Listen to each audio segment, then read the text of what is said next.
저는 KBS 재난미디어센터에서 기상 분야를 취재하고 있는 이정훈 기자라고 합니다.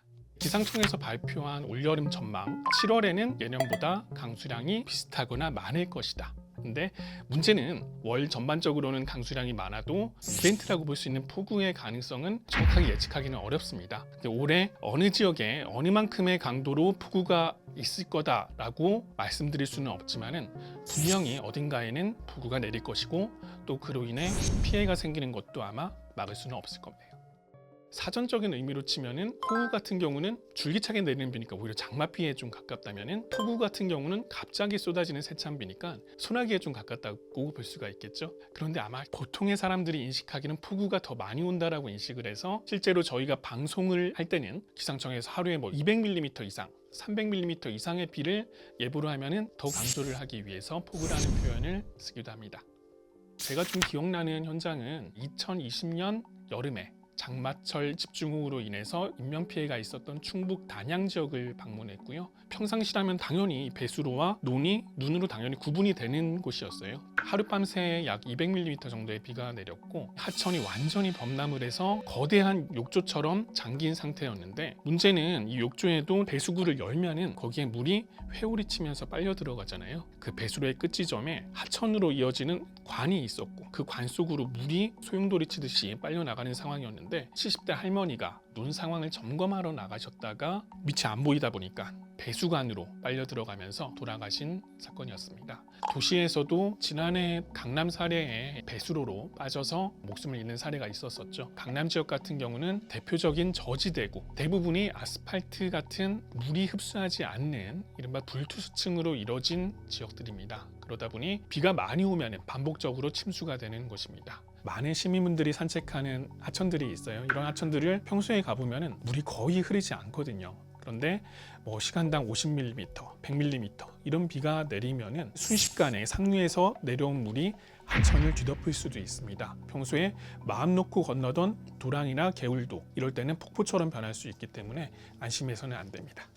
우리나라 기후 특성이 장마나 태풍이 오는 거는 크게 과거와 달라지진 않았습니다. 근데 그 양상이 조금 달라졌다는 게 특이할 만한 점인데요. 보통 장마는 6월 하순에 시작해서 7월 하순까지 이어지는 걸로 보고 있고 이 시기에 대부분의 많은 비가 집중이 됐습니다. 근데 최근 들어서는 과거보다 소나기의 형태도 늘어났다는 점입니다. 과거에는 위성사진이 한반도가 긴 구름으로 덮여 있었다면 최근에는 이 구름이 너무 가는 띠의 형태로 바뀌어서 하루 종일 비가 온다고 했으면 될 거를 오전에는 맑았다가 오후에 잠깐 비가 오고 그런데 이 오후에 비가 오는 게 좁은 띠에 다 응축이 되다 보니까 너무 더 강해지고 이런 식으로 바뀌다 보니까 과거보다 위성사진에서도 정말 달라졌고 예보하기가 너무 힘들어졌다. 피해가 발생할 수 있는 시간당 50mm 이상의 비가 특히 늘었는데요. 7월 그리고 그 이후인 8월뿐만 아니라 6월에도 그 횟수가 과거보다는 늘어나고 있습니다. 동남아의 스콜과 이렇게 우리나라가 좀 비슷해진 게 아니냐 이런 질문을 많이 하시는데요. 생성 원인 자체가 조금 다릅니다. 동남아의 스콜 같은 경우는 정말 수증기가 풍부한 환경에서 만들어지는 비인 반면에 우리나라의 소나기는 위에는 차갑고 밑에는 뜨거워서 불안정에 의해서 생기는 비의 개념이라 이 스콜과는 조금 양상이 다르다고 볼 수 있고요. 다만 수증기 양 자체가 풍부해지다 보니까 과거보다는 소나기가 오더라도 그 양이 많아질 수 있는 환경으로 바뀐 것은 사실입니다.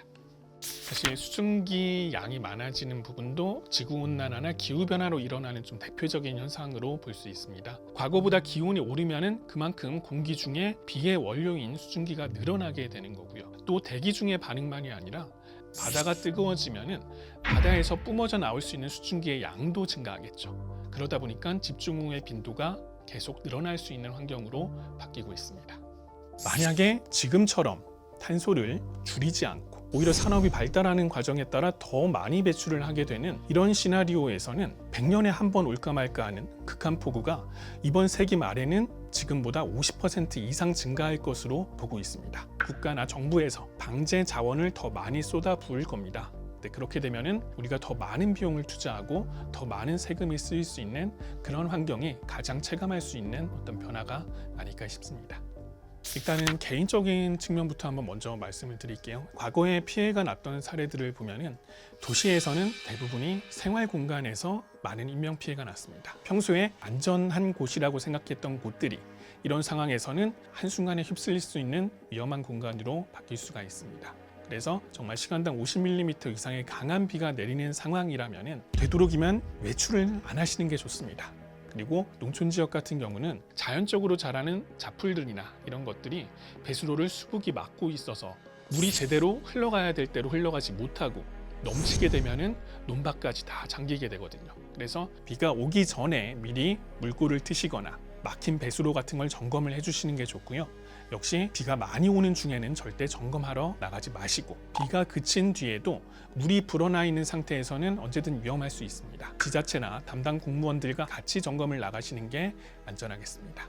그리고 사회적인 측면에서도 지난해 서울 침수를 겪은 이후로 많은 대비를 하긴 했습니다. 지하차도 같은 경우에는 비를 막을 수 있는 차수막이든지, 도로 침수가 30cm 이상 진행될 경우에는 상습 침수 지역인 강남역 그리고 대치역, 이수역 같은 경우는 선제적으로 교통을 통제하는 이런 정책도 시행할 예정입니다. 문제는 이런 대책들이 늘 사후 약방문처럼 되고 있다는 점들이 안타까운 점입니다. 매년 사실 재해 양상을 보면은 정말 예측하지 못한 데에서 새로운 피해가 계속 발생을 하고 있습니다. 평소에 위험할 수 있는 시설물은 피해가 나기 전에 먼저 어떤 곳들이 있을지 사회나 지자체에서도 확인을 해서 미리 피해를 막을 수 있는 이런 대책들이 나오면 더 좋겠습니다.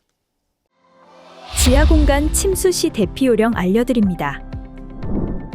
지하주택, 지하주차장, 지하상가 등은 빠르게 침수될 수 있습니다. 바닥에 물이 조금이라도 차오르거나 하수구에서 역류한다면 즉시 대피하세요. 물의 높이가 무릎을 넘기 전 빠져나와 고지대로 이동하세요.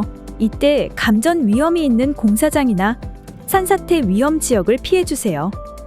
물의 높이가 무릎을 넘었다면 수압으로 인해 문이 열리지 않을 수 있습니다. 사람들과 힘을 합쳐 열거나 119에 구조를 요청하세요. 계단에서는 중심을 잃지 않도록 난간을 잡고 이동하세요. 대피 시 발을 보호하기 위해 운동화를 신어주세요. 장화는 물이 차 대피가 어려우니 가급적 피해주세요. 지하공간 침수 시 대피 요령을 숙지해 스스로와 가족의 안전을 지켜주세요.